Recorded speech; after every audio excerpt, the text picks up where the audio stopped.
The duty of the president to fire anybody. This is supposed to be a State of the Nation address to say what, in his view, is the nation doing.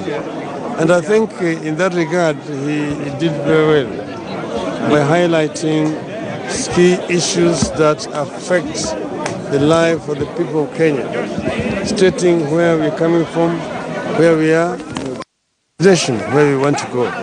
It might not be his decision to fire people, but probably he could recommend some far-reaching ramifications with regards to fighting corruption. Today, as it stands, probably Kenyans feel shortchanged with that speech. The thing, which Kenyans have you talked to? This is the media. This is how you mislead the people. Because which Kenyans you feel cheated? Kenyans have just heard what the president said. He said that there will be no compromise in the war against corruption. And I share that fully, that there should be no compromises. But he also said that everything is going to be done within the rule of law, that it's not going to be a jungle kind of law where somebody is just picked and beaten up and jailed, which is right. But this must be fast-tracked.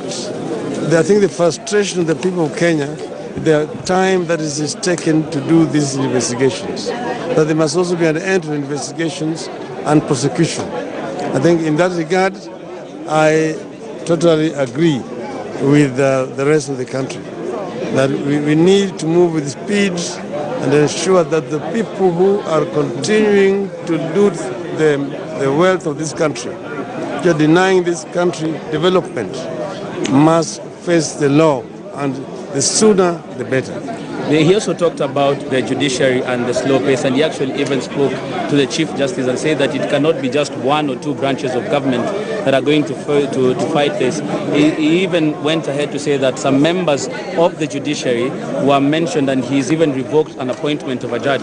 Do you also feel like the judiciary is not moving at the same pace with regards to this war on corruption? I think the judiciary is part and parcel of this country. We are not expecting angels from heaven here. And I think that this war really ought to have started with the judiciary, to clean up judiciary and the general legal framework. Because as you know that the lawyers, the law firms which actually hide most of this loot in their clients' accounts, which are themselves untouchable. So we really need to start there to ensure that the members of the judiciary themselves are clean so that they can stand in judgment against other Kenyans. But if you start with a corrupt judiciary, you cannot really expect to get proper justice in the country. So do you believe some members of the judiciary need to be changed for us to achieve this? It's not a question of members being changed. Just investigate judiciary the way you investigate everybody else. So that if you find that there's a judge who is corrupt, a judge who is making some rulings which are biased because of bribes or commissions that have been given, then it needs to deal with them. So nobody in this war should be above the law. This is what we're saying. Thank you very much. Well, that has